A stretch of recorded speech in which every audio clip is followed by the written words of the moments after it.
beautiful spring day in Blowing Rock. We are so blessed.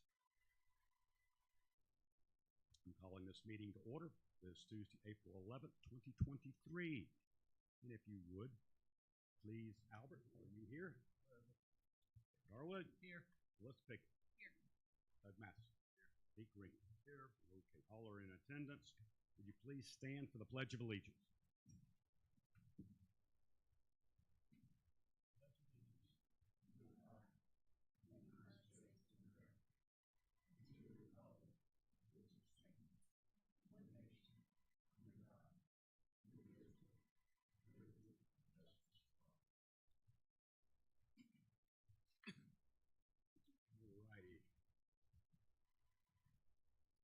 Okay, Council, approval of minutes, March 14th, 2023, regular and closed sessions. Do I have a motion?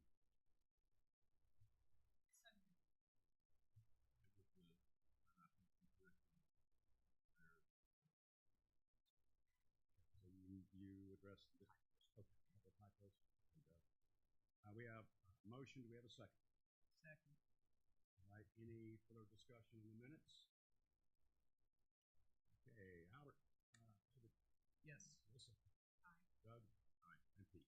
Yes. Okay. Regular agenda adoption.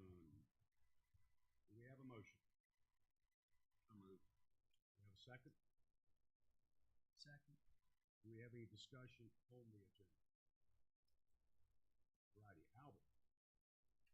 Yay. Okay. Yay. David. Yes. Melissa. Aye. Doug. Yes. Okay, the regular agenda is adopted. Consent agenda. Budget Amendment 2023-08. Resolution authorizing installment purchase agreement for AMI. Do I have a motion? So moved. Second? Second. Okay, there's no discussion. The consent agenda. Albert. David? Yes. Melissa? Aye. Doug? Aye. And Pete? Yes. Okay, let's see here.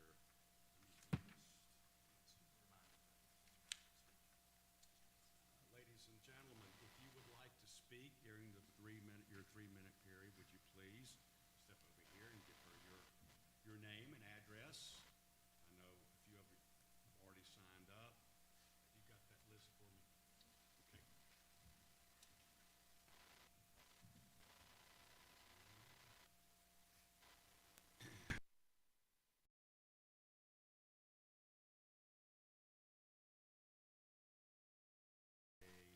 SUP this evening, which is a public hearing. I strongly recommend that during your 3 minutes, you don't bring that particular issue up. That's brought up once you were sworn in. So that will be later on in the agenda. All right. Laura, did you want to hold off for a few minutes? Is that what you...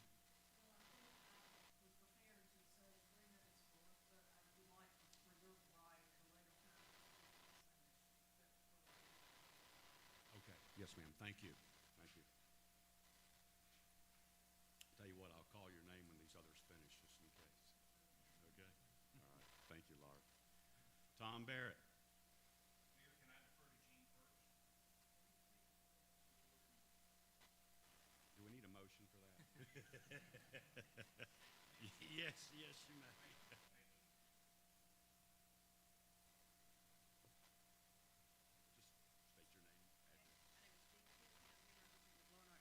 Association and Mayor Sellers, council members, and Mr. Fox. Thank you for welcoming me here and allowing me to speak. I'm here primarily to answer Mr. Garini's questions that he asked and read into the minutes of the last meeting on March 14th. And I'm going to read the questions and then I'll give you the answer. The first one was the survey approved by your board? All surveys are approved by the Executive Committee of the Blowing Rock Civic Association. However, the only survey that was sent out by BRCA was sent in the spring a year ago and was to allow respondents to indicate their top 3 concerns out of a list of 11 issues to determine which 3 BRCA was going to put its efforts into for the past year. A new survey postcard seeking input for this year is being prepared as we speak and going to be sent to all voters, all registered voters, as well as listed on our website. Mr. Greeny, who was the survey sent to? The postcard survey last year was sent to all registered voters in Blowing Rock and was also sent via email to everyone who signed up to receive emails from BRCA's communications and to others who have been added previously, but everyone always has the option to unsubscribe if you don't want to receive it. Our current listserv has over 800 members on it. The mayor, all council members, and the town manager did not receive the survey was stated by you. And I'm surprised that none of our town leaders received our postcard survey since they were sent to all registered voters in Blowing Rock, and we use a service in Boone, and we got the list from Watauga County and of everybody registered to vote in Blowing Rock, and that's where they were sent. We would be happy to add you to our email list if you're not currently on it, though. And that's where people can see Tom Barrett with his BRCA 28605, and we have over 70% open rate for people who are interested in that. How many surveys were sent out? When the survey was sent out last spring, about 700 people received it via email, plus those who were registered to vote and got it in the mail. How many responded back? I'm not sure the exact number, but it was left available to be voted on for over a month prior to being tallied, and the people expressed their opinions favored 3 concerns, and I think many of you are aware of them. 24/7 transport ambulance, the impact of tourism on downtown congestion and parking, and protect neighborhoods from short-term rentals. And those have been our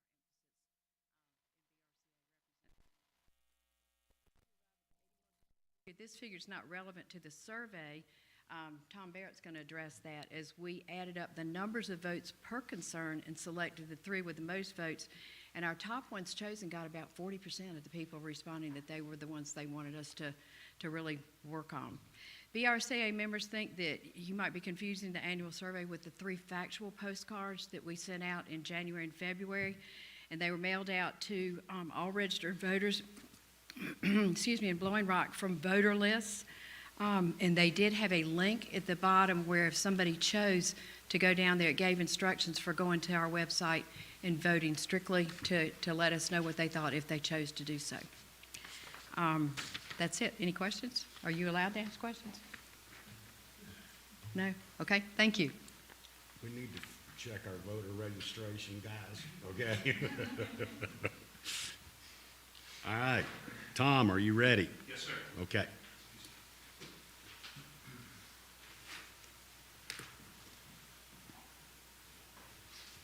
Thank you, Mayor, Manager Fox, Councilman.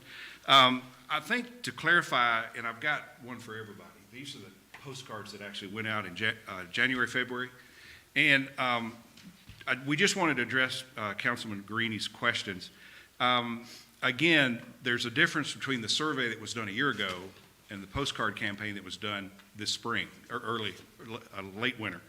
And so we provided a factual postcard of which you having one handed to you there, based on information gathered from the winter retreat and the town website. All was public information. The facts came from the town officials. We provided a QR code and a landing page, which additional information to include a link to the slideshow for the task force, letters that had been sent to the editor, and other public information that we were able to gather. At the end of that survey, you were able to say whether for or against the underground utilities. I'll address the numbers here in a second. Was the survey, again, the postcards were approved by the board executive committee, and we work on behalf of the board of directors. Who was the postcard sent to? There was some question about you all not receiving as council members. The postcards were mailed to all registered voters in Blowing Rock from the voter roll for Watauga and Caldwell counties. The list also was provided by the county boards of election. Some 100 business owners along Main Street and downtown were also sent the postcards in the mail, and they were printed and mailed by an outsourced vendor over in Boone. After hearing the concern, I did go and look at the list, and all of you and your spouses are on the list. And so, with the exception of Councilman Yount, who got 3 postcards, you all should have gotten 6 postcards in your household, 1 for you and 1 for your spouse. And I did go back and confirm that you all are all, including Manager Fox, on that list. How were they sent out? The information on the postcards were provided for public information that was available at the time.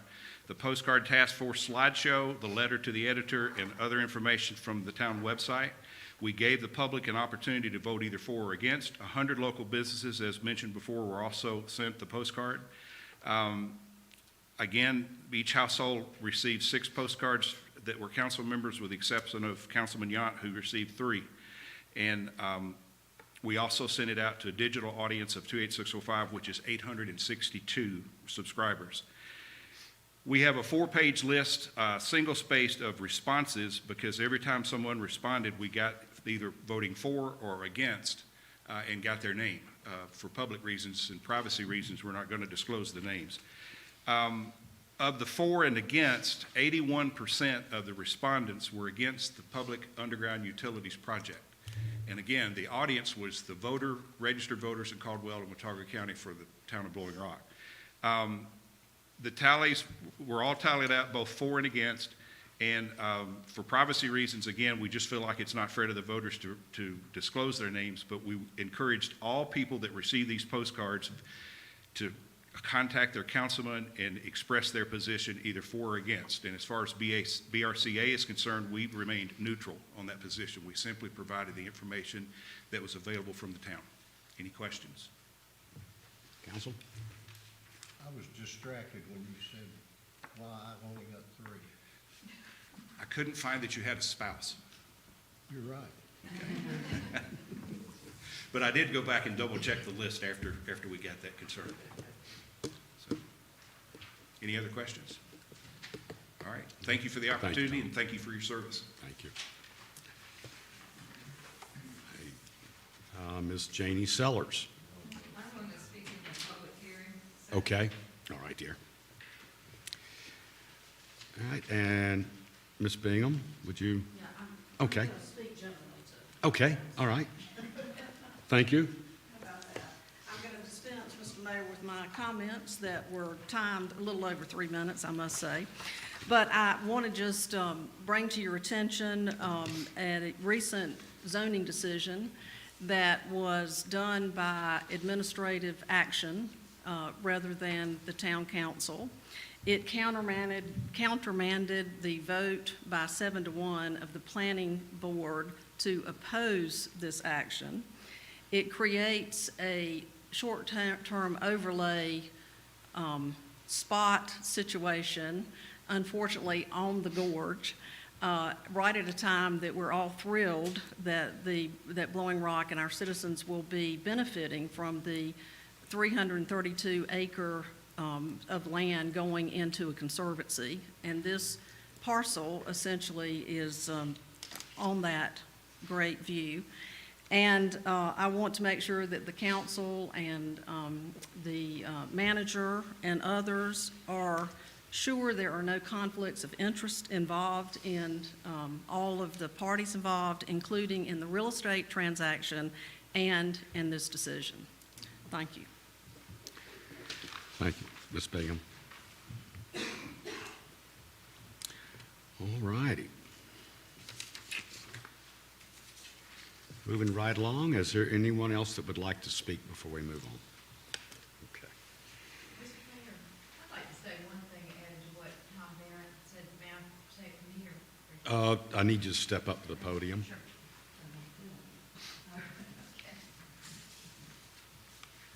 I was also privy to receiving the votes as people voted, which he referenced, and I recognize almost no names. And I wanted to say that because that would be indicative if they weren't just regular board members of BRCA and whatnot. I think I recognize 5 names on the whole list, 4-page list, so they weren't just us padding anything. Okay, thank you.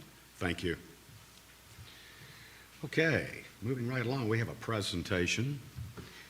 This is the Resilient and Thriving Communities Week proclamation. And I believe Kathy Parham, is that correct? Parham? Thank you for coming. Yeah, thank you so much. Good evening. My name is Kathy Parham. I'm the Executive Director of the Children's Playhouse, and I'm a member of the WCCI, Watauga Compassionate Communities Initiative, and a resident of Watauga County. On behalf of WCCI, I'm honored to be here to request Blowing Rock Town Council to request that you declare the week of April 29th through May 6th, 2023 as Resilient and Thriving Communities Week. You'll find a copy of the proposed local proclamation in your information packets. To provide some background, the WCCI formally began in 2017 as a collaborative community initiative that includes staff from local nonprofit agencies, governmental staff, private mental health professionals, school system staff, emergency responders, law enforcement, the faith community, university faculty, staff, students, and numerous community volunteers. The mission of the WCCI is to quote, promote health and resiliency in our community and to effectively prevent, recognize, and treat trauma by creating safe, stable, nurturing environments and relationship through education, advocacy, and policy change. The WCCI meets monthly, and it accomplishes its work through the Essentials of Childhood framework, operating through committees of awareness, events, and policy prevention. The WCCI has hosted the WCCI conference for the past 5 years and also hosts community events to increase awareness of different forms of trauma and adversity and to promote resilience and protective factors. I'm here today because the WCCI is one of over 60 local community collaboratives located throughout the state of North Carolina engaged in similar work in their communities.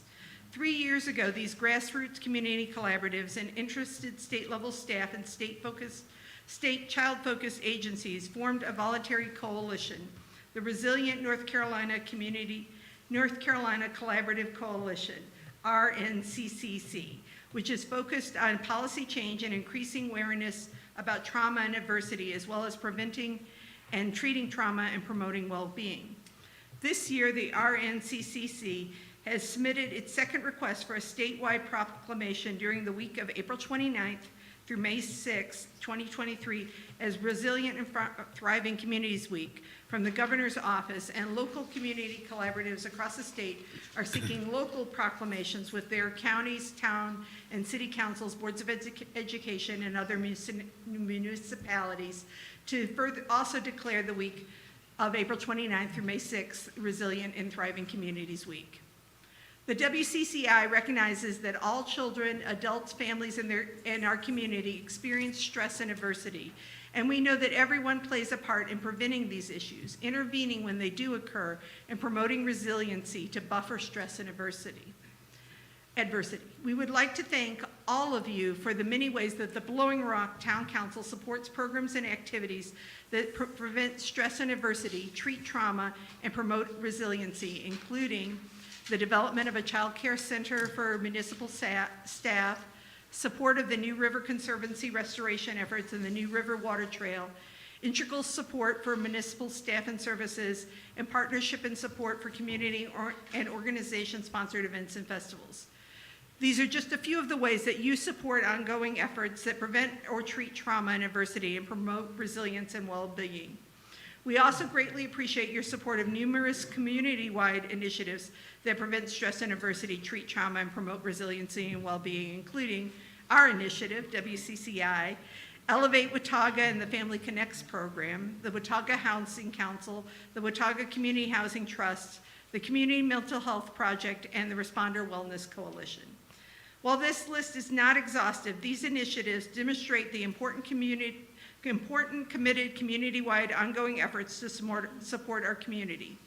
In closing, we are pleased to request your support to declare the week of April 26th through May 6th as Resilient and Thriving Communities Week in Blowing Rock to celebrate what makes our community resilient and thriving. Thank you so much for your consideration of our request. Ms. Barham, thank you so much. Thank you. For all your work. Do I have a motion to accept this proclamation? Oh. We have a motion to accept the proclaiming April 29th through May 6th as Resilient and Thriving Communities Week. Do we have a second? Second. Okay. Albert? David? Aye. Melissa? Aye. Doug? Yes. And Pete? Yes. Okay. Thank you so very much. Thank you. Thank you for your time. Okay, we're moving right along here. This next one is a public hearing, which is an SUP. So if you are making a presentation or you are speaking, we'll have to have you step over here and be sworn in.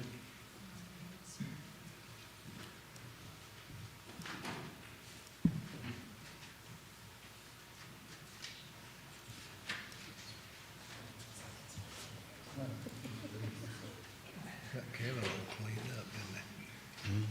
Got Kevin all cleaned up. Do you solemnly swear that the evidence you shall give to this body in this matter being heard shall be the truth, the whole truth, and nothing but the truth, so help you God? All right, so Brian, you want to lead this off? Good evening, Mayor, Council. Got a project for us tonight, special use permit 2023-01. Miss Ann Furr at 151 Valley Boulevard, LLC, is requesting a special use permit to renovate the existing building and property at 8263 Valley Boulevard. This is the building directly across from the existing Outback Steakhouse. It's sat vacant for some time. The applicant is seeking approval for some retail, office, and other similar uses, and we can discuss those uses in a moment. In the land use ordinance, the existing structure will have minor facade changes, but there is some changes to be made, some repairs and renovation to the exterior, probably a few minor color changes, but for the most part, will be mainly repair and renovation to the existing building that's there. The existing building is not planning any footprint changes to the floor plan or the existing building. New parking lot is proposed to the left of the project if you're facing the building. The property contains 0.756 acres on general business, and it is located in the WS4 water supply watershed, which they have addressed all those requirements. I'm going to pull the site plan up. Let's look at that. Shane pulling the site plan up, we can reference some things. It is a former retail store. It was a remnant of DOT when the road was widened, and Ms. Furr purchased the property after the road widening was complete. The applicant is providing 24 total parking spaces, which is to the left of the structure you see there. One of them being ADA accessible as required. Basically, this is providing one space per 152 square feet of gross floor area. And the uses we'll discuss later, this more than adequately covers all the uses that's being proposed. So there's sufficient parking for what's being proposed with the uses. The access will be right in, right out onto Highway 321, utilizing existing curb cuts there. There is another curb cut up the road a little ways, but that one will not be utilized, just the one curb cut. NCDOT has reviewed this, and they are on board and fine with the proposed project as proposed there. With the addition of additional impervious area, i.e. the parking lot, there is detention required per ordinance requirements.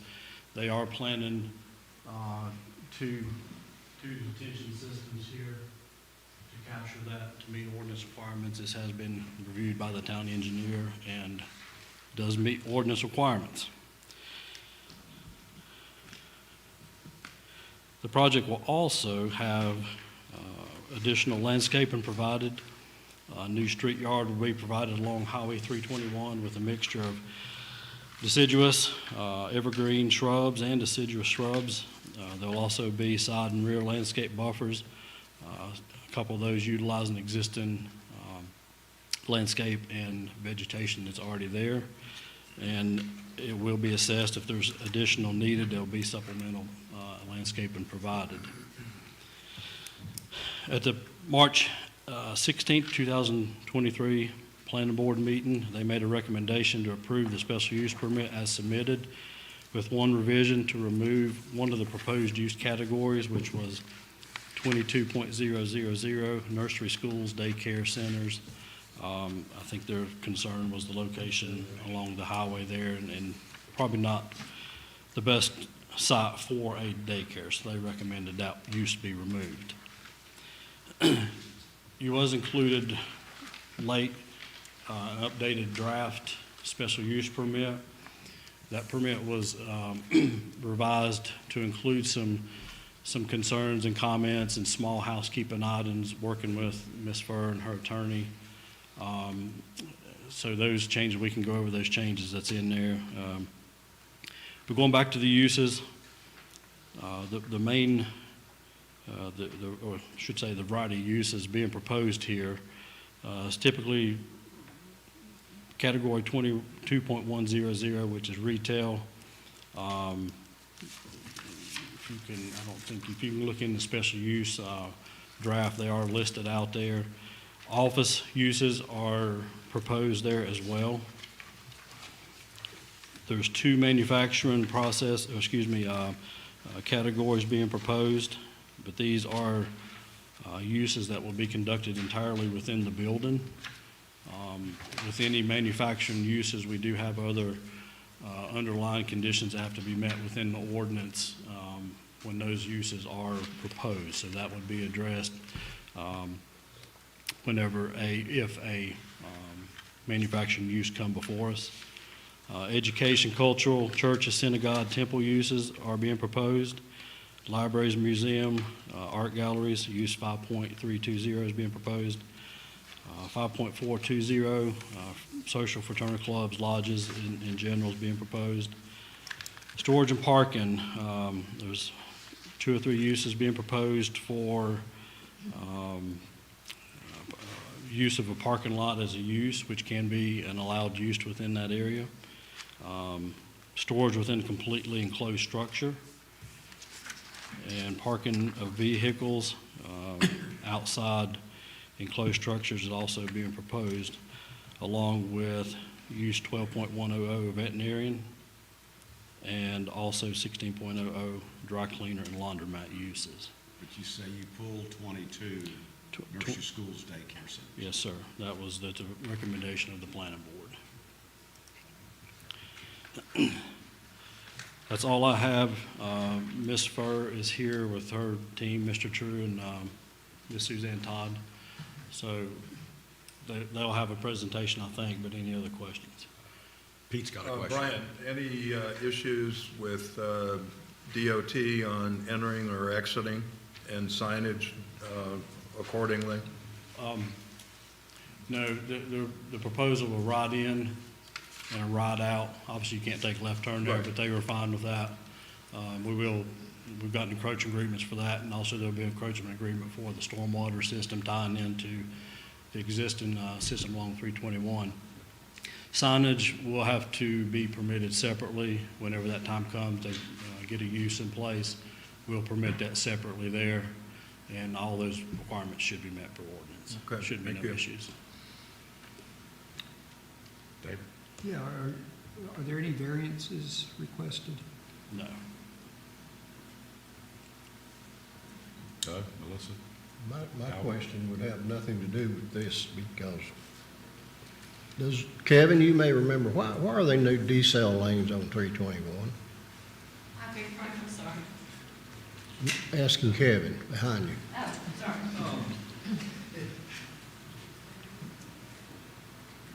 I'm gonna guess at this, but there wasn't enough room. Okay. For a lot of the situation. I think there's one at Alpha. Maybe not. Is there one? It's in the aisle. Right, but is there a right turn decel lane anywhere? I don't know of any.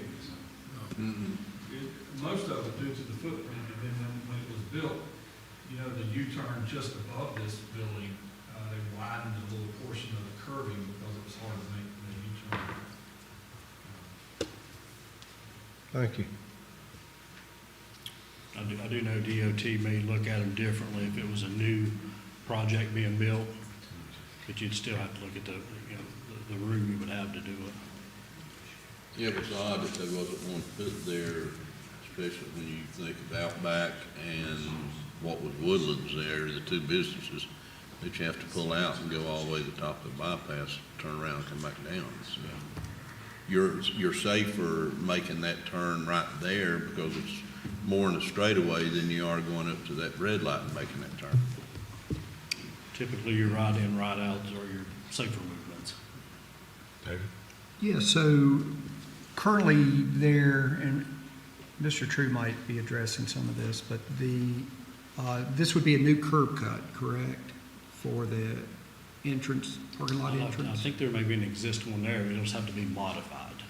I think when the project come through, they left, they'll leave anticipated curb cuts where they think might be needed, but it'll be modified. Okay, so the other two, well, we've got two that aren't going to be utilized, that one and that one, correct? Correct. And what would, repairing those or putting the curb back, who would that fall on? Is that a DOT or is that a Bowen Rock? That would be DOT. And is that something that we would request of them? Yeah, we could. Hate to have curb cuts if we're not, I mean, these are educated guesses when they put them in. Yeah. And if we're not going to utilize them, it'd be nice to get them repaired, but that's not something that we would ask. Is that something we would typically ask of the applicant? We just, I don't think we would typically ask that of the applicant since they're existing. I mean, there's no way they'll be used. It's probably more of an appearance or maybe even a stormwater issue. But I don't think, at this time there's any issues with stormwater there. okay.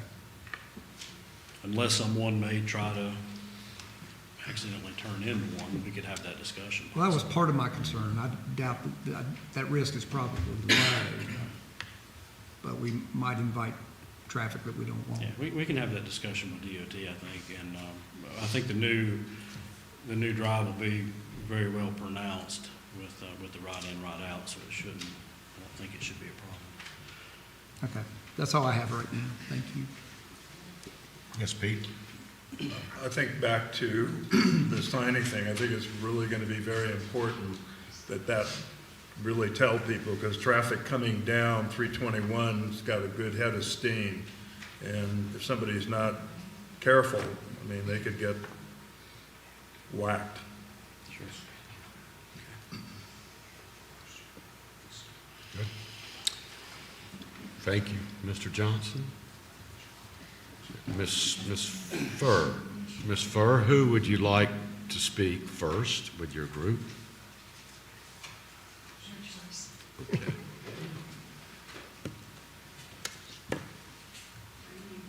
Yes, please. Just state your name and your address, please. Good evening, council members, mayor, Sellers. My name is Suzanne Todd. I'm a land use attorney. My address is 1065 East Moorhead Street, Charlotte, North Carolina, 28204. And with me tonight, we're here on behalf of the applicant, 151 Valley, seeking this special use permit. With me is, of course, Ms. Ann Furr, the property owner, as well as Michael True. He's an engineer with Municipal. And we're here to answer all your questions and make a short presentation. I was just looking to see what kind of curb and guttering. I was looking at some photographs, and hopefully we can kind of see what's going on the property to answer some of your questions. If not, Michael knows everything, so you'll be in good hands. Of course, this is an evidentiary hearing with sworn testimony, and this requires us to demonstrate certain things to you, including that the uses that we're proposing are going to maintain public health, safety, and welfare. The use complies with applicable ordinance regulations, and I believe I heard Mr. Johnson say that, in fact, the site plan and our plans do comply with ordinance. Is that correct? We also need to demonstrate that this use is compatible with neighboring uses as well as it's not going to substantially injure adjacent property values, and that it conforms generally with the land use plan. This property once, and we've got this short little presentation here, the property at one time was a building, 3,600 and some odd square feet, with a parking lot in front of it. After the DOT widened Valley, it was a 3,600 square foot building without a parking lot in front of it. It is, as you can see by the little pin, it is in the general business zoning category. The whole corridor there is general business. It's always been zoned general business. It's always been used for commercial use. There's not been any change. I guess once the parking lot got removed by the DOT, those uses, we're now required to get a special use permit to get some of those uses back. This was essentially what it looked like right before the DOT did their construction work. You can see the parking in the front. That time it was a two-tenant bay commercial site. I think at one point it may have even had, in fact, Ann was telling me there are some doors, potential for a door. You can see it from the inside over on the right-hand side, that there's a third door that's actually got covered up at some point. I was prattling on to the planning board that I loved. It used to be a women's clothing store, kind of high-end. Miss Perry knew what I was talking about, that it was called Tanner, and my husband hated it, but I loved it. That was a long time ago. After DOT got through with it, you can see now it's just sort of sitting there and fallen in disrepair. You can see the curb cuts. Michael, do you want to address what's going to happen with those curb cuts? Those are just, I mean, obviously they're not good, you can't go anywhere with it. The one further south is not on the subject property. It's right Michael, there. would you step up? That way this will be included in the minutes? Okay. Yeah, thank you. Yes, there's two existing curb cuts. The one on the right, the one that's further south, that's really not on the property. The property line is right beside the building there, so that's on the next property. This curb cut is not going to be used because we just can't get in it and get turned. So we are proposing a new curb cut. And we have received a driveway permit from NCDOT for that. They had some requirements of a trench drain, if I'm not mistaken. We have to put a trench drain in there. And then they are going ahead and with the driveway permit, permitting the encroachments as well. So we'll have our storm drainage that we collect, detain, slow down, then it ties to the DOT infrastructure out in the road. So that's been approved as well. There's a drop inlet right by the curb cut that we're proposing. Thank you. Thank you. As you can see, again, the property kind of fell into disrepair. You can see the roof, old, the gutter sort of collapsing off to the side. You can also, let me back it up here. Nope. Did I go forward? We'll get this one. Ah, one more. Couple more. Thank you. Thank you. Okay. All right, that's another shot. Again, these are the special use requirements. I'll get to those in a minute. But you can see Ms. Burke kind of took a chance on this property. It won't let me go backwards, will it? Oh, I'm sorry.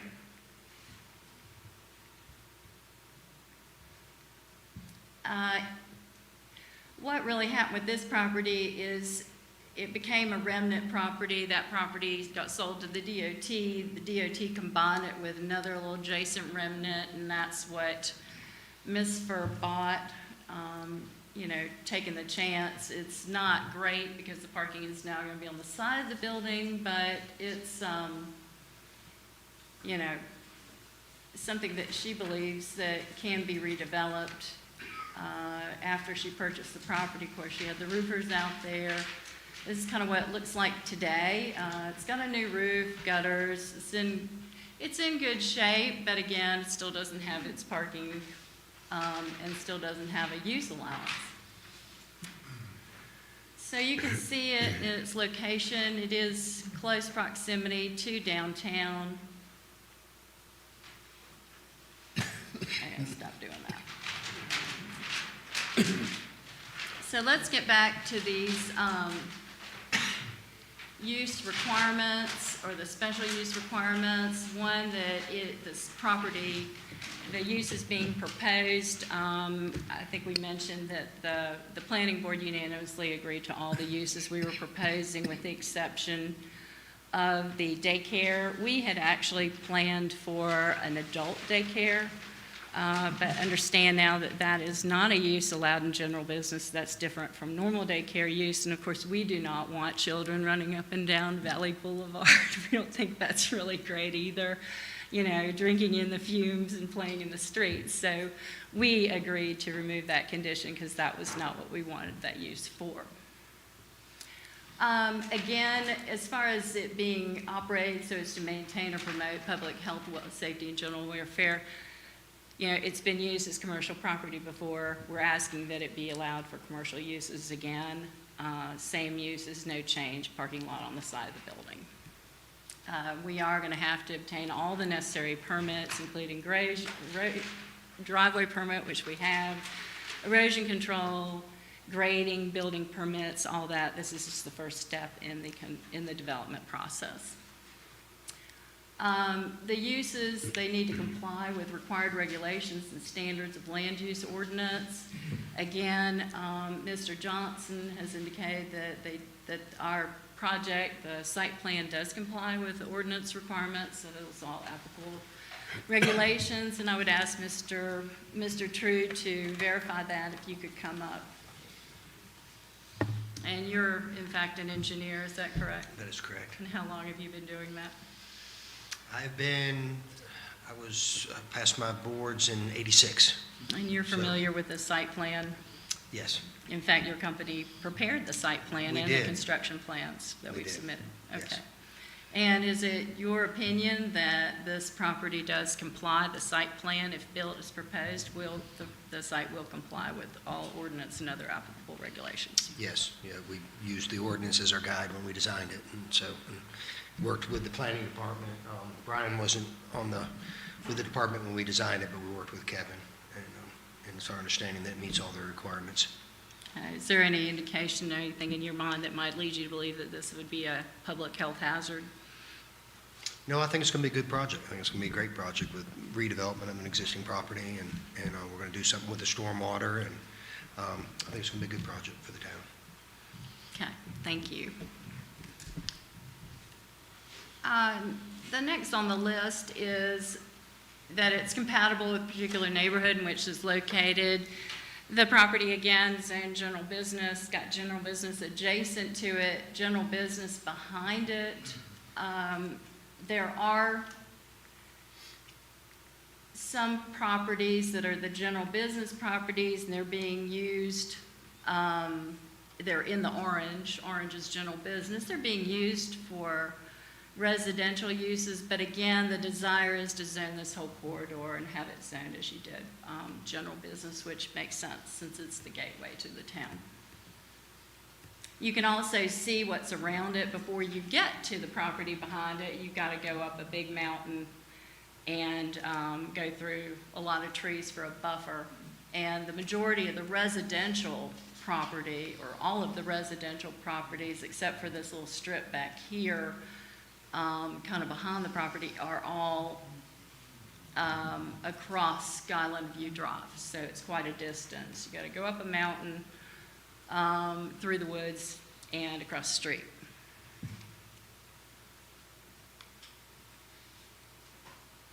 The next component that we need to show, or the next standard, is that the use and development is not going to substantially injure value of adjacent, adjoining, or abutting properties. Again, this property has always been used for commercial. It will be used for commercial again. That's all we're asking. Same uses, adjacent uses are all commercial. since the only thing that's really changing, the parking lot is the parking lot location. The building is not getting any bigger, it's not getting any taller. So, it'd just be hard to imagine how this could impact the property or adjacent property values. And that we would submit to you that it does not. And then the last, that the use and development conforms with the general plans for physical development of the town's comprehensive plan, which, again, there was actually in your comprehensive plan, there is a desire to do something with these remnant parcels, and Ms. Furr is doing her part by purchasing those and trying to redevelop it. Other parcels might be smaller. There were plans for pocket parks and things like that. But there was within the comprehensive plan several statements with regards to reusing, redeveloping, and repurposing properties along Valley Boulevard to make it a thriving corridor.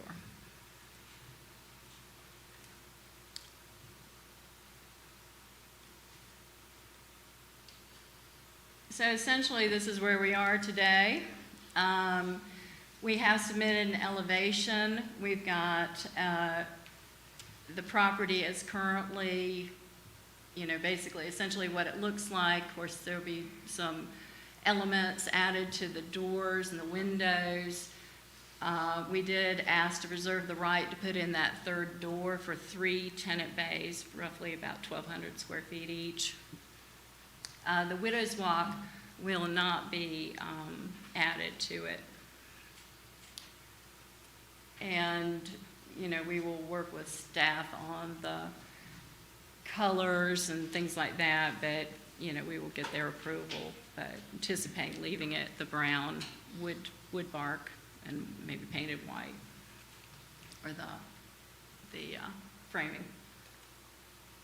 And there's, again, these drawings are in progress, but there is an allowance. You can see that where that third door would go at the very top over to the right. So that's pretty much it for us. I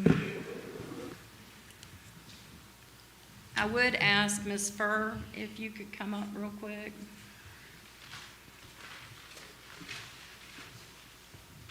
Ms. Furr, just state your address for the record. Your name and address, please. I'm Ann Furr. My address is 925 Cloister Drive, Gastonia, North Carolina. And Ms. Furr, you've owned this property for how long? I believe I purchased it in 2019. And you're familiar with Blowing Rock, is that correct? Correct. Correct, and the properties around it. Is there anything you plan to do on this property that would impair the property value of adjacent properties? Don't think so. Okay, and you No, plan on using it in accordance with the special use permit and the site plan? I do. Okay, thank you, thank you. I think we are available for questions if you Counsel? have anything. What do you think? Any questions for Ms. Furr or representatives?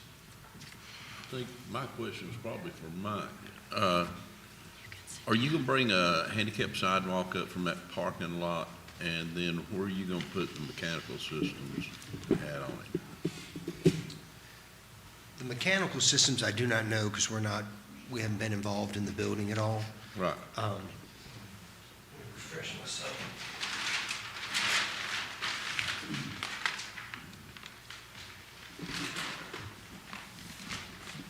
There's a grade differential to get up in here. If you've seen the site, it's fairly rocky, and when the widening happened, then the remaining area is a little bit higher than the road. So, no, we are not proposing a sidewalk coming off the main sidewalk coming in, and I don't think we could meet handicap accessibility, the 1:12 ratio that you have to have for that. What about from your parking lot up? From the parking lot, yes, it meets the ADA regulations from the spot itself. And I believe on the plan, we have we call out all the ADA regulations about the cross slope that you can't exceed from the parking place to the door. And is everything to be located behind the building, your garbage collections? The garbage collections are going to be in that corner, and they're going to be fenced, and they're going to use rollouts for all that. So they'll be screened right there, but there's not really room behind the building because of the cliff there. Counsel? I have a couple questions. Is the propane tank buried? And you, It's my understanding it was going to be, isn't it buried in the island? that's where we're proposing it, yes, in the island. I know that that's where it's located, but is it buried or is it above? Buried in the island, under the island, right? Is it there now, though, or is this proposed? There's nothing in the island, Yeah, so it's proposed, David, it's not there now, but that's, no propane there now, no. No, the question is, Will it I know be buried? there's a future propane tank going there. Will that tank be buried or above The ground? proposal is, I understand it, is going to be in the island, in the parking lot, buried. Buried. If propane is too costly to do that, or we hit rock, then we will be all electric. But because we may hit rock. yeah, there's a fair chance of that. You could, if you didn't have room to bury a 500 gallon, you could do some stand-up tanks in the back, so you don't see it. I think that's a good option. I guess where I'm going is not seeing propane tanks from the highway. Put them at, if you have to put them, then they gotta be above ground, and they're like 250 or, you can put them behind the building. Okay.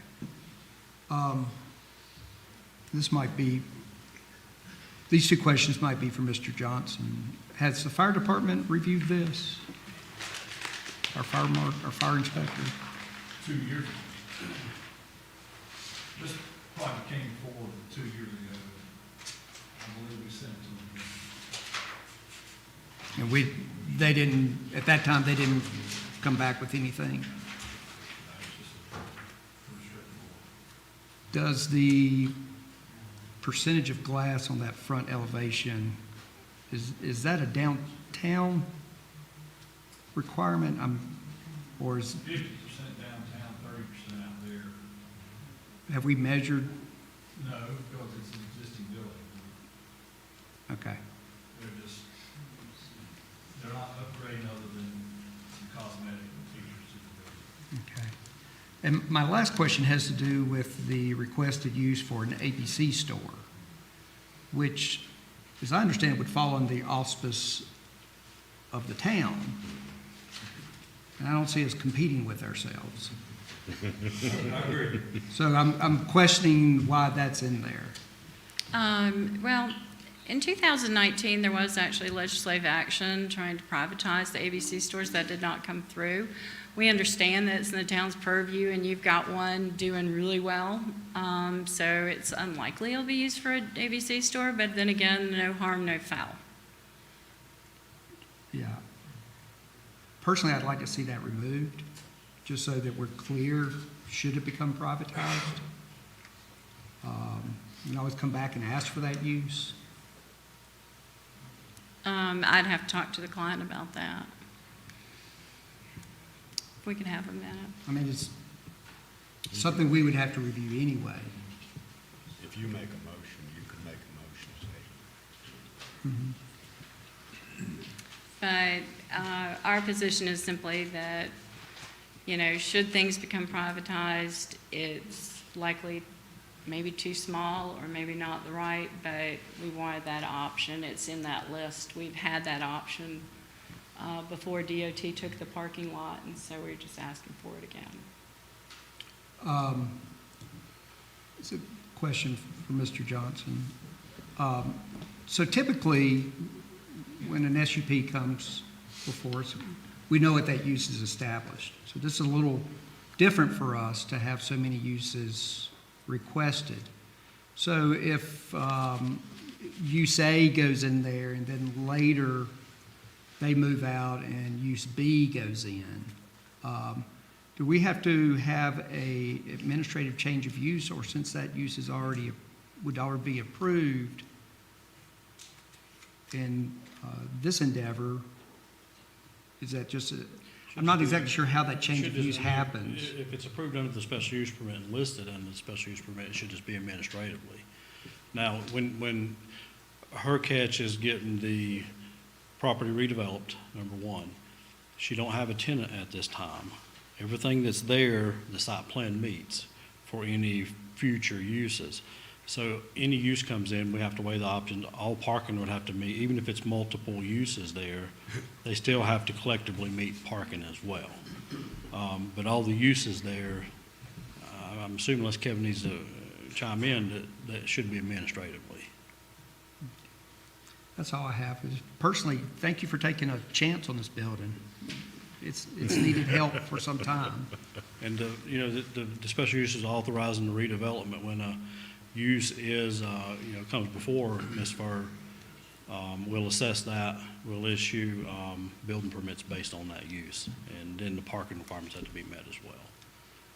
Thank you. Counsel? Mr. Johnson, if the use is changed, you still have to get a use permit, though, wouldn't you? Would you have to get a new use permit? Allow a use permit? No.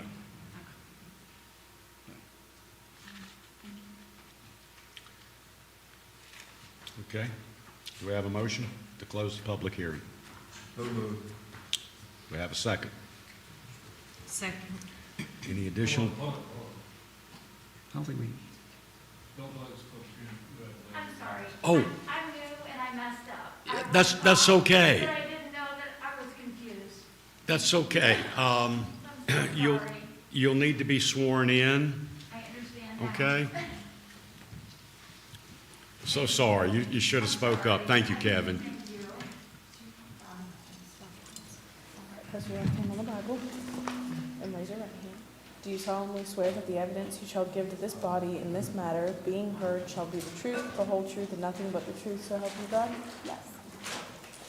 Yes, ma'am. Please step up. State your name and your address, if you would, please. My name is Bonnie Holmes. My address is 482 Skyland View Drive. And thank you for allowing me to speak. This is my first time here, and I didn't catch on at the beginning. So my home is straight up the mountain that you were talking about.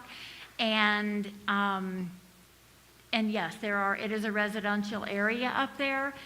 And the only concern that I have is the other use, the 12.100 veterinarian. If it's the animals come and they go, that's fine. But my concern would be as if the animals would spend the night and would be barking in the evening, like if they were there for surgery, or if there was some kind of boarding, because we do have our windows open a lot because the weather is wonderful, and I think we would hear that as neighbors. So that's my concern. Thank you. If I Thank may you. ask, if you have any Yes, questions yes, you want to ask, please, go ahead. Is it Ms. Holmes. Holmes? Let me just ask. Yeah, I can show you where I am. Yeah. This is the wrong, thank you. Or just, yeah. Actually, could you do the, The house that was taken down, I'm directly across the street from that home. which property? I'm, Here. well, I think one more this way. Well, wait, is that the corner?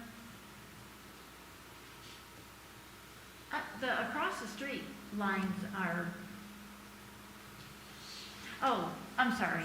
Okay, I'm right across, down one more, down on the beige, on the right. On the bay, Yeah, across the down. street, Yep, down, other way, yeah, this way, right there. right, One more, that one. okay, That's me. okay. because it's the house. So you're right not across. abutting or adjoining or adjacent to the property? Is that No, I correct? guess not. Okay, you're down the street. All right. And this, this particular use does not allow outdoor kenneling. Is that? But even if there was animals inside barking at night, I think we would hear it. Okay.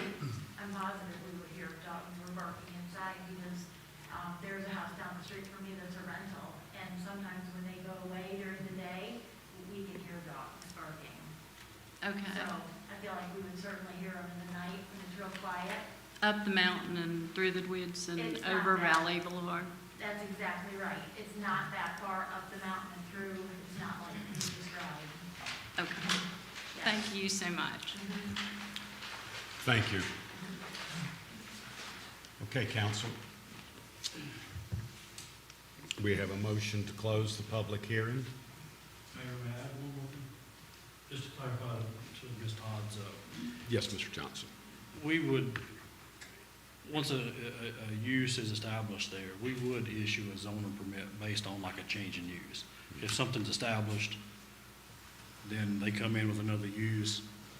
They have the overall uses that's allowed there, but we would issue a change in use to make sure there's any other ordinance requirements that may be specific to that use. You know, like the manufacturing use, there's other requirements in there, but basically we're looking at change of use. Simple zoning permit. Okay. If I may Makes make sense. one comment. Yes, ma'am. I mean no disrespect, Ms. Holmes, of course, appreciate that she voiced her opinion, but this, unlike a legislative, like a rezoning process, is a quasi-judicial hearing. And Ms. Holmes would not really have standing here because she is not adjacent or adjoining property owner. I just want to make that point. Thank you. Thank you. Council, we have a motion. Do we have a second to close the public hearing? Second. Okay. Any further discussion? Okay. Albert, do you agree to close public hearing for now? Yes. David? Aye. Melissa? Aye. Doug? Aye. And Pete? Yes. All right. Do we have a motion?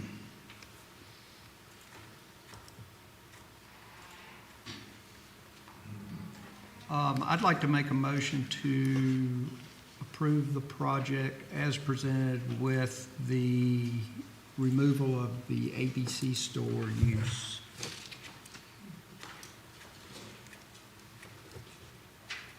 Okay, we have a motion on the table which does specify removal of ABC store, use alcohol beverage Yeah, control it's- as we so know it now. Use 2.112 to be specific. All right, do we have a second? I'll second that with the addition of that, should it become private, then they can come back in front of us. Because if it becomes privatization, we won't own the ABC store in Bone Rock anyway. Okay. I'll amend my motion. Okay, the motion amended, they'll have to come in front of us, or whomever, for additional approval if it becomes privatized in the future. Correct? Yes, sir. Okay. We have a first, we have a second. Do we have any further discussion? Just repeat your motion, David. My motion is to accept the SUP as presented with the removal of use 2.112 ABC stores. In the event the state privatizes ABC stores, they can come back and have an audience with the council regarding that use. Okay, we have a first, we have a second. Any further discussion? Okay, Albert? How do you plead? Reluctantly, yes. Okay, that is a reluctant yes. Okay. David? Aye. Melissa? Aye. Doug? Aye. And Pete? Yes. Okay. Thank you so much for your time, and good luck, and I'm sure the building will look good, and you'll have a lot of people wanting to move into it. So, Thank you so much for your time. thank you. Thank you to staff. All right, moving right along here. This is Townhouse Definitions 2023-03. Mr. Kevin Rothrock. And this will be a public hearing, but you will not have to be sworn in to speak on this particular matter. All right, Kevin, the floor is yours. Thank you, Mayor, Council. The attached draft ordinance provides some optional language to the definitions of townhouse and townhouse development, rather than having to create a homeowners or property owners association to establish common area and maintenance responsibilities. A recorded agreement between parties will satisfy the requirements if an HOA or POA is unnecessary. So in the attached draft ordinance, there's language that's been underlined, and you can see it in the both definitions is red, and that's what would be added to the current definitions. Nothing is proposed to be struck through.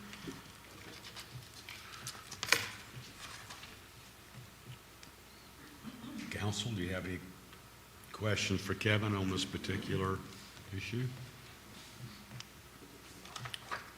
Okay, we had some people that wanted to speak. I think Ms. Sellers, did you want to speak on this? Yes. Would you please step up?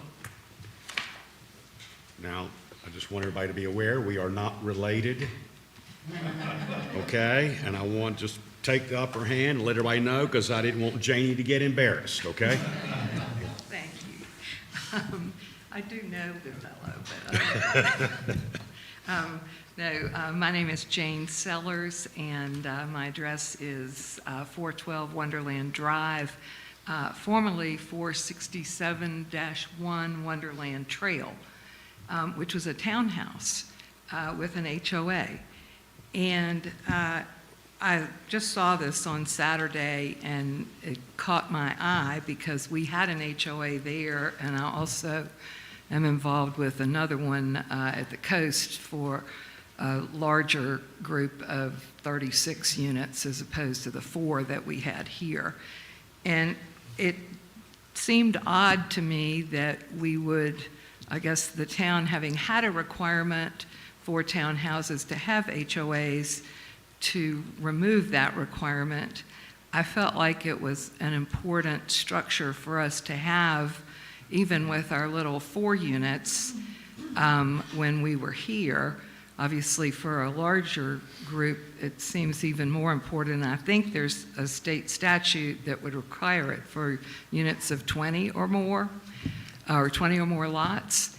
And I guess the 2 things specifically that I can think of that I had concerns about is if this language were used and a townhouse changed hands where the the original owner had executed this agreement and it had been put to record. Now the new owner comes in. I don't know what makes the new owner have to execute the agreement. I suppose there could be something in the original agreement that said a homeowner or a townhouse owner wouldn't transfer it except to somebody who agreed to sign the agreement. That seemed cumbersome to me. That HOA that we had on Wonderland Trail, the declaration for the development required that you, or didn't require, it made you a member of the HOA if you acquired one of the townhouses. So it was all automatic. You didn't have to agree to anything. The other thing is that usually the HOA would be the one that would enforce any assessments that were imposed on the townhouse owners to take care of the common areas.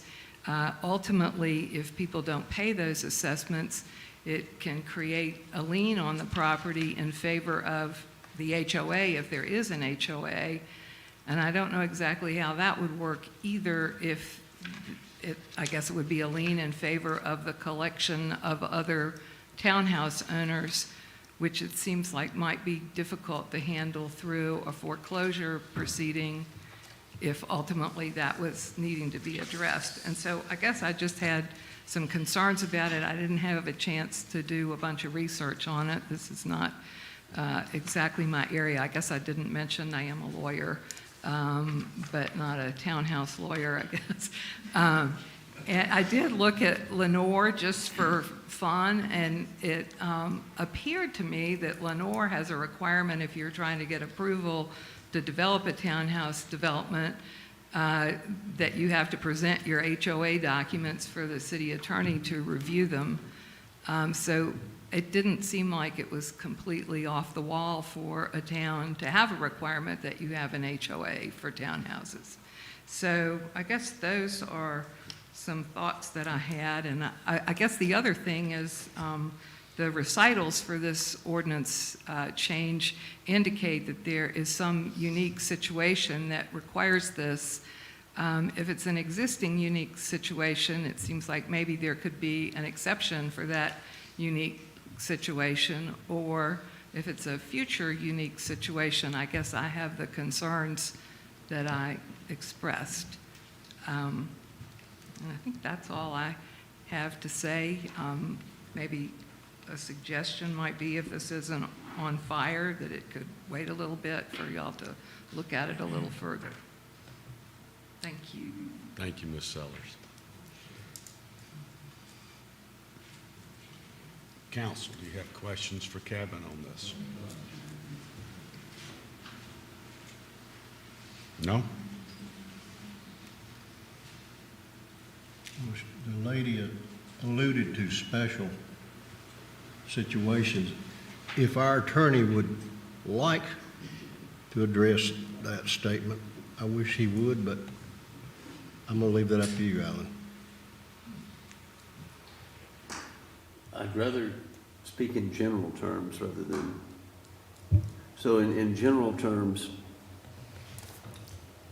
if you have a 2 or 3 unit complex, people quite often don't want to have to incorporate a property owners association and create a board of directors among 2 or 3 people. And it's really cumbersome and overly burdensome to do that. I would agree with you that if you get beyond a few units, then whoever is establishing that regime is going to set up a property owners association. But you can substitute that with a simple declaration that runs with the title to all of those units that obligates all those property owners to pay a common expense without having the necessity of the formal nonprofit corporation bylaws and so forth.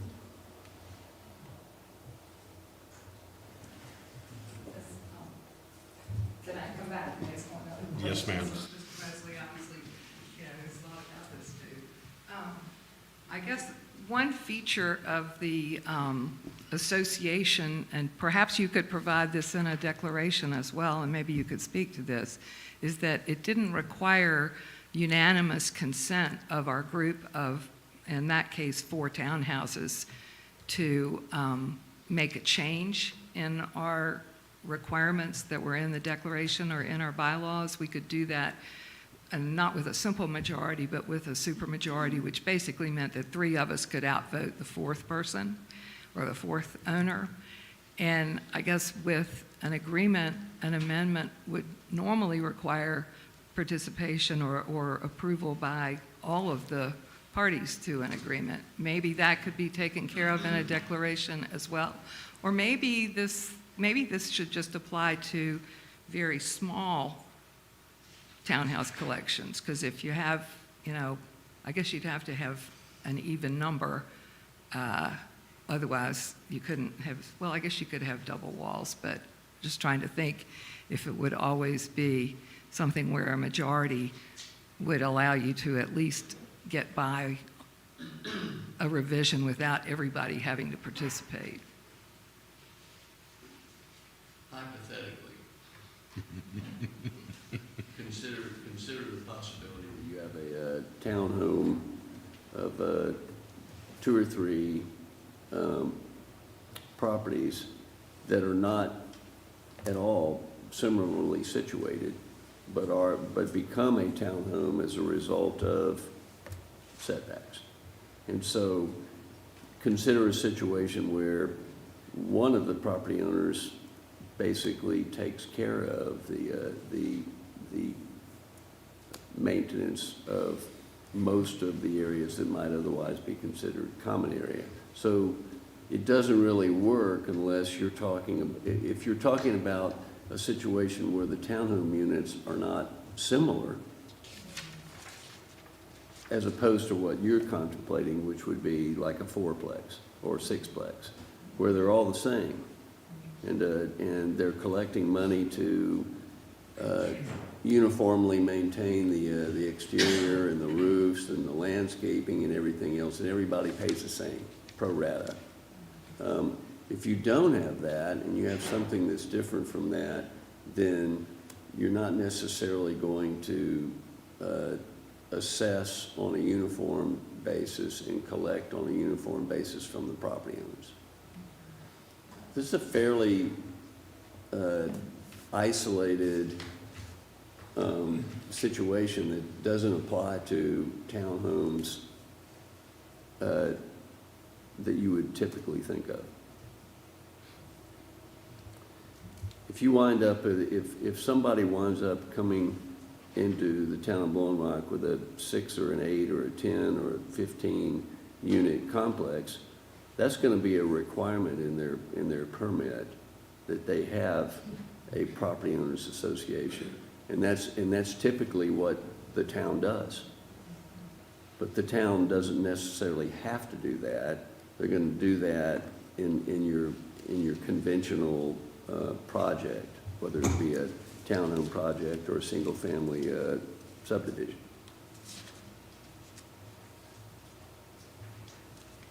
So you're saying that like 3 existing dwellings on a single lot would be a that would be a townhouse? Maybe. They don't have to be, they don't have to have adjoining walls? No.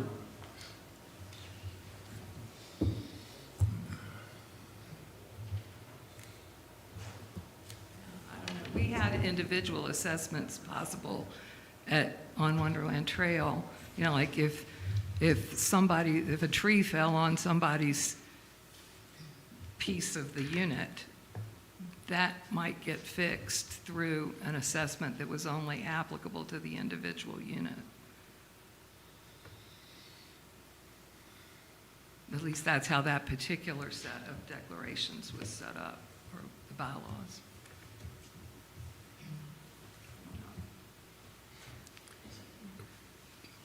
Thank you, Ms. Sellers.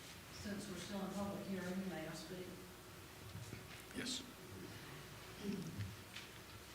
I neglected to give my name and address, Laura Bingham, 164 Pruden Lane for 25 years.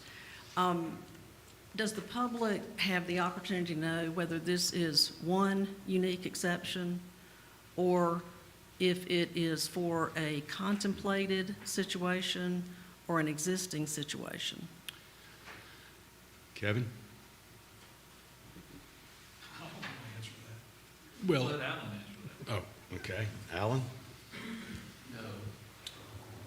So you're saying the public does not have a right to So, I know? mean, this is an amendment to our land use ordinances that's going to apply to all properties. So if public policy would rather not see this kind of thing because it really is an exception, why are you trying to promote something that will be applicable to many versus to a unique situation? I would answer, in order for us to move forward with any changes, a public hearing is required, which is what's happening tonight, for the town council to hear and have a chance to contemplate and vote on. That being said, the change that's been presented before you would be the future changes that would be enacted to be adopted for enforcement moving forward. So government by exception stands in this situation? as in others? No, When you make an This exception. is a public hearing for simply, anytime we have an ordinance change or an Right. adjustment, Right. it will come out in public hearing, no matter what it might be as far as. Right. But the reason for this is my question. So, I think that they're going by more of the other ordinances throughout the state and trying to consolidate and streamline and be more in line with other locales. That's been my take on it. I would just say it seems odd. Thank you. Thank you, Ms. Bingham. Counsel? Kevin? I didn't know if he had something else to say. No. He deferred to Alan a minute ago, so. Well, I'll make the motion to close the hearing. Okay, do we have a second? Second. Albert? David? Aye. Melissa? Aye. Doug? Aye. Pete? Aye. Okay, do we have a motion to approve the ordinance change, adjustments to the ordinance, or not? I'll make the motion to approve. Okay, we have a motion to approve it. Do we have a second? I'll second for discussion. Okay, seconded. Now, it's open for discussion. Do you want to ask? Kevin, I have a question. To accomplish what seems to be the task at hand, could we just change the second paragraph, the townhouse development paragraph, and not make any changes to the townhouse paragraph? That way, we're leaving alone the ones that are adjacent to each other and just changing the development paragraph where they are on the same property, but not necessarily what we consider traditional townhouses. I guess that would be Kevin and Alan question maybe. I guess you'd be removing the last sentence of the townhouse paragraph.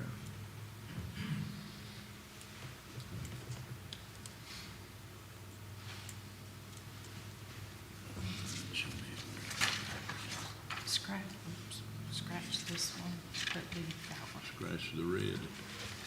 So take this out, but leave this one, so it's in the development Right. paragraph, and this one. Because these are what we're considering the more traditional Mm-hmm. townhouse, where this is more a non-traditional. No. Well, I want you to rephrase because I don't have that sitting in front of me. Oh, sorry. Because I couldn't print it out. It was odd the way I was sitting. So I'm trying to read it on the screen. You want me to take this one out and leave this one?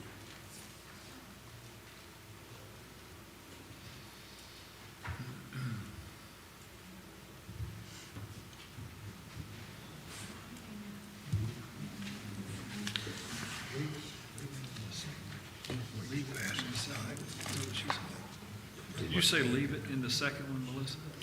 Yes. So leave Leave it in the second, but take it out in the first. Take it out of the townhouse, but leave it in townhouse development.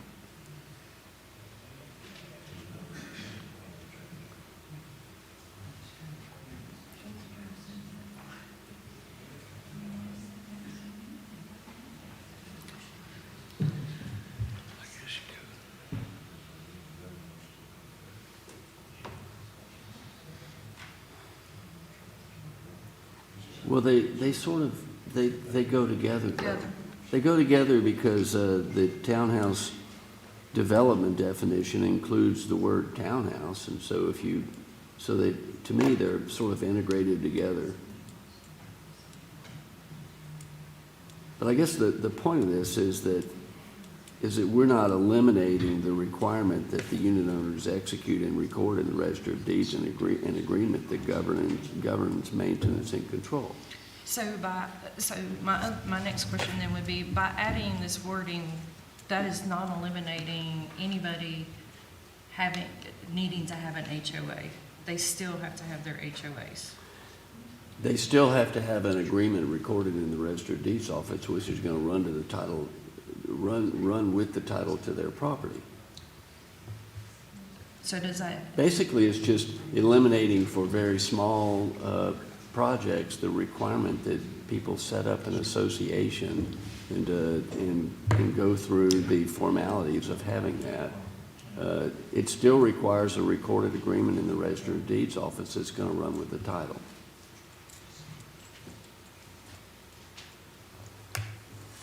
Does that answer your question? Okay. Okay, we have a first, we have a second. Any further discussion? So we're talking about numbers instead of anything else? Small numbers.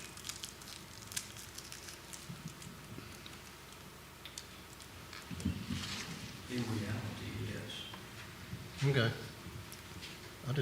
I don't understand the cons for it. I don't understand the cons, the against here. But I don't need to accept what you say. All right, we have a first, we have a second. Albert? David? Aye. Melissa? Aye. Doug? Aye. Pete? Aye. Okay. All right. That change in the ordinance passes. All righty. All right, ladies and gentlemen, now we have, you do the Blowing Rock Historical next. Okay. Blowing Rock Historical Society requested that we make June 1st Blowing Rock History Day. So, I'll try not to be long-winded. Resolution in support of Blowing Rock History Day. Whereas the town of Blowing Rock has a rich and colorful history, and whereas the town of Blowing Rock, Blowing Rock Historical Society and the Village Foundation of Blowing Rock have worked together in a public-private partnership to share that rich and colorful history in a unique, permanent way known as Blowing Rock History Walk. And whereas the Blowing Rock History Walk is a culmination of this partnership that will share the history of Blowing Rock through 21 history stations located on Laurel Lane and around the lake at Prairie Hill Park. And whereas the Blowing Rock Town Council wishes to recognize and to express its sincerest gratitude and appreciation to the Blowing Rock Historical Society and its dedicated members, and whereas the Blowing Rock Town Council wishes to recognize and express to its sincerest gratitude and appreciation to the Village Foundation of Blowing Rock and its dedicated members, and now therefore be it resolved, the Town Council on behalf of the citizens of the Blowing Rock hereby recognizes the importance of the history of Blowing Rock, and that history will be shared to all those that visit the History Walk, and be it further resolved that the Town of Blowing Rock Town Council hereby acknowledges June 1st, 2023 is Blowing Rock History Day. Do I have a motion to approve? So moved. Do I have a second? Second. Albert, you okay with it? David? Aye. Melissa? Aye. Doug? Aye. And Pete? Aye. Okay. Thanks to all those, many people that worked on that history walk. It's going to be really great. Gosh, I can't even count the number of people that have been involved with that. So thank you very much to everybody. All right, moving right along here. Memorial Park, Part F. Doug Chapman. Hello, Doug. Thank you, Mayor, Council. As you recall, in January, we advertised for bids for the Memorial Park improvements, and those we did not receive any bids for the first bid opening. At the second bid opening, we received one bid from Green Construction Company. That bid significantly exceeded the planned budget for the project, and staff had discussions with the Part F representatives, and they said it would be acceptable if we built the project in phases as long as we finish within our Part F time, which is a total of 3 years. And at the March council meeting, we were given the direction to discuss with the low bidder, just building the restroom portion of the project and the things associated with the restroom building. We had discussions with Green Construction, who was the low bidder, and we have not come to a price that we feel like is fit for moving forward with just that portion of the project. So what we recommend is that we reject the bid received and re-advertise for just the restroom portion of the building. Now, there will be a little bit of sidewalk work, a little bit of drainage work, and water and sewer connections associated with that because they're part of that project, but that will leave that as a standalone project completely separate from the rest of the park improvements. And then at a point later in the year, we would proceed to advertise bid the rest of the park project. Council, thoughts? So would I'm sorry, Doug, help me clarify this. So the restroom project would not come out of Part F funds, correct? The Part F funds are $500,000. Yes. So we have to match it with $500,000. The project is well more, the whole project is well more than $1 million. Right. If we just do the restrooms, the rest of the project's still over $1 million. Now, we will, if we complete everything in the time frame, we could still use the restroom money as match if we needed to. But it doesn't have to be completed at the same time. So it doesn't preclude us from counting it that way, because they're not concerned about it being one project constructed and bid. They just want to see a project done. And that particular element was not part of what got us points for being awarded the grant. So completing those separate and ahead of the rest of the project should not jeopardize the grant money at all. What are we estimating the bathrooms at again? And that's a number I didn't look up. We originally, I believe, had $450,000. And I don't remember if that was just for the addition or if that was the addition and the renovation, because we're renovating the existing bathrooms. So they'll both look the same, new fixtures, finishes, tile, et cetera, because it'll be tile walls, new sinks, et cetera, hand dryers and all that. So I can't remember if that included all of it. It's going to be more than $500,000, I'm sure of that. So what we're hoping that whenever we do rebid this, that we're still looking at hopefully the bid coming in around $1 million. We're hoping it comes not $500,000. Yeah, the whole project could likely be closer to $1 million than $500,000. But I don't think I don't expect it to be close to $1 million. But it's a tough market right now. Now, the other thing I would say is the whole project doesn't mix well for a contractor. Some of it's site-related work, a lot of it's sub work, and some of it's building-related work. So the bathroom pretty well takes all the building-related work except for the picnic shelter and puts it together. So it should be easier to get bidders for just a restroom because it's all building-related. So if this is approved, you can have the bathrooms out there by June? No.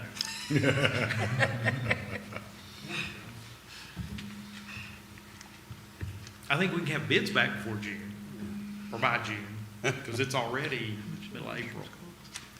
Do we have a motion to deny? The price on the restrooms when we were putting the project together? The 450 number. That's, yeah. Okay. Do we have a motion to deny the bid that was received? So moved. Do we have a second? Second. Give it a second and third. Any further discussion? Okay, Albert? David? Aye. Melissa? Aye. Doug? Aye. And Pete? Yes. Now, do we have a motion to rebid? Would you like to make a motion to have this rebid with just the bathroom project, correct? I make a motion that we bid out just the bathroom portion of the project. Second. Okay, with a second. Any further discussion? That's new building and renovation to the existing. Yes. Now, will the steps, I don't think, be involved, those horrible steps you have to come up to go into Parks and Rec? No, You that's mean no, that is not, that will not be part of the restroom project. Now, that will be when we bid the rest of the project, it's part of that. Bummer. I didn't say we weren't gonna do them, we're just not gonna bid it with the restrooms. Okay. We have a motion. We have a second. Any further discussion? Okay. Albert? David? Aye. Melissa? Aye. Doug? Aye. And Pete? Yes. Okay. One thing I will recommend, council, is, and we've had some conversation, the park project, you need to consider moving forward sometime this summer or maybe in the fall, authorizing Shane and others to look at rebidding that separate. I think we'd probably get some good bids on that, you know, moving forward. Don't you think so, Doug? Okay. Yeah, I mean, I don't think the economy's gonna change enough to make bids significantly different Right. next year as they are. Next fall as they would this fall. But I think the timing will come to fore to make us move forward. Okay. The scope of the work will change. Mm-hmm. I might get a different bidder. We would hope we get more bidders, yes. Okay. Doug, thank you. Thanks, Doug. All right.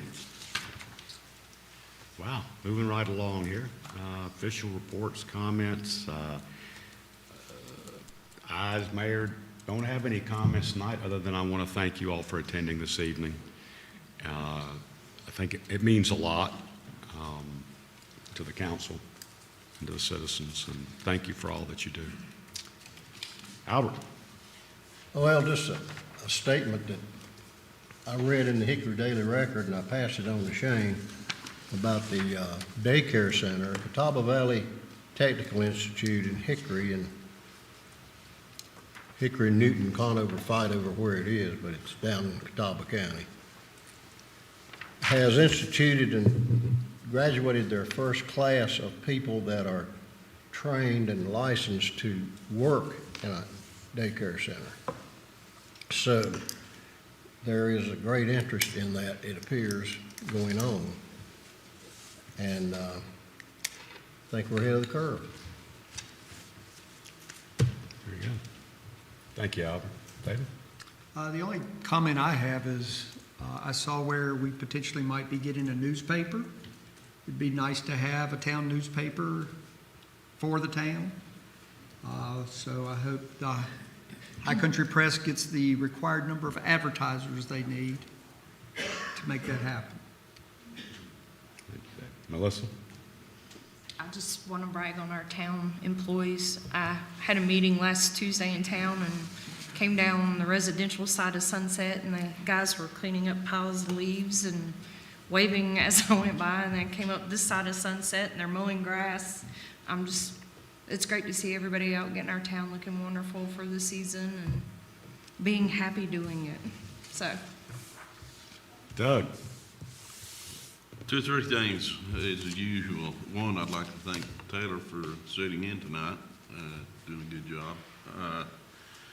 The other is that I asked that council be aware of, we just had our COG retreat.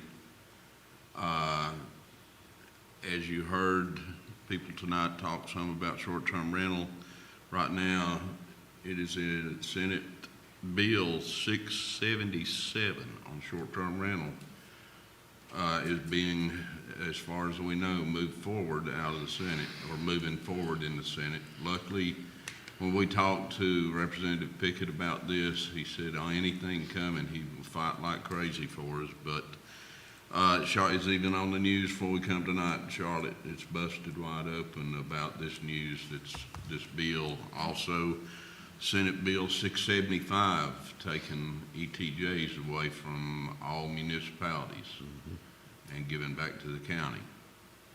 So be aware of these two bills as they move forward, and contact Mr. Pickett, He's sitting in there. which is right out there. Ralph Heiss, Dustin Hall, the three representatives for our area, or anybody else you can think of, and let them know your feelings on this, because it does help, I believe, doesn't it, Representative Pickett?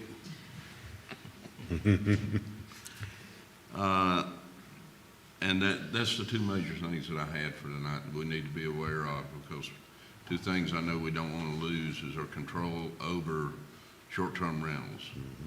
I don't care if they are saying you'll still have to have the inspections and you can still say how many cars can be in the driveway. It's still saying that they can be anywhere they want to in Blowing Rock. So be aware of that. Thank you, Doug. Pete? A couple things. We have our Economic Development Commission meeting again in Blowing Rock on the 20th.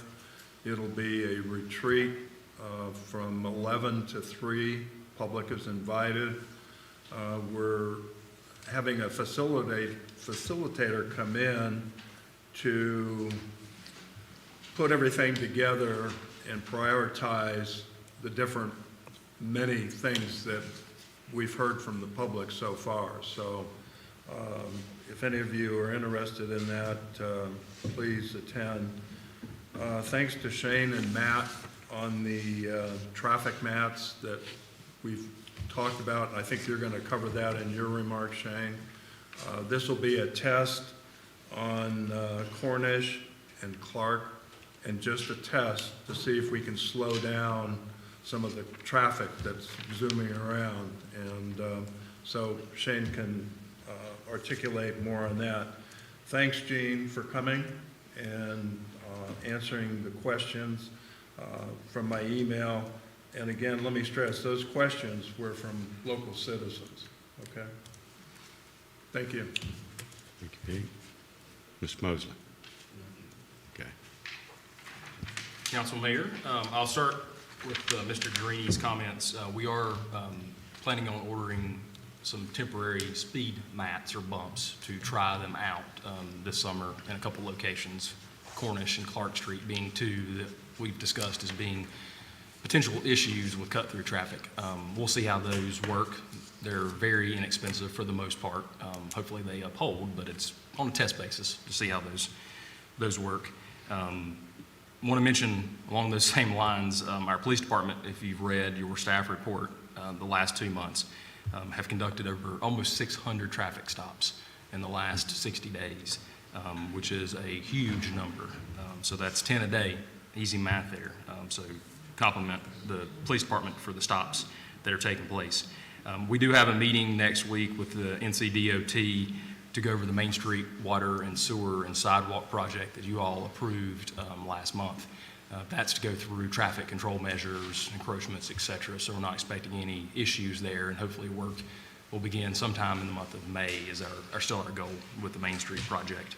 I do have here a listing of Blue Ridge Parkway road projects that was given to me today of some potential road closures, one lane and double lanes that I want to make everybody aware of. So if everyone's been following the last couple of years, Blue Ridge Parkway has a tremendous amount of deferred maintenance, and so they're starting this spring, next week, on some of these projects. Overlooks the parking area, picnic area. The one in our area would be the Cone Manor, mile marker 294. They're planning on working the next 2 weeks, one lane closure there, so it will not impede traffic other than just some slowdowns. The one that will have a difference is the Price Lake Dam repair. If you remember, I guess, a couple years ago, the Price Lake issues, they are planning on closing both lanes of traffic for around 2 weeks sometime this summer. No dates have been given for them to do concrete column repair supporting the bridge, lowering the lake level along with some dam repairs as well. So once we get those dates, we'll share those. Can you put those on our website? We can, yeah, okay. We can. So those are the two areas in our immediate area. There's many more going towards Deep Gap, Ashe County, Sparta, that area. Same with going towards Asheville, but just wanted to point those two out. Those are kind of within our area. And then we did receive our TDA numbers today, and I haven't had a chance to share that with you all yet. We are still seeing a slight decline from last year being our peak year. February TDA numbers, revenue numbers, $94,000, down from 109 last year, so that's about a 13% decrease. Up $65,000 from 2020, so the pre-COVID numbers. So we're up 45% pre-COVID, but down 13% compared to last year. Year-to-date, 1.27 million compared to 1.33 million last year, $60,000 difference year-to-date. That's 4% decrease.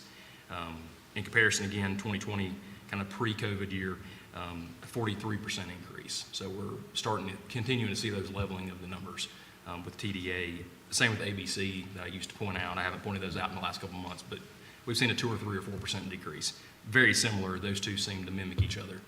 So just wanted to point those numbers out to you and be glad to answer any questions you have. Council?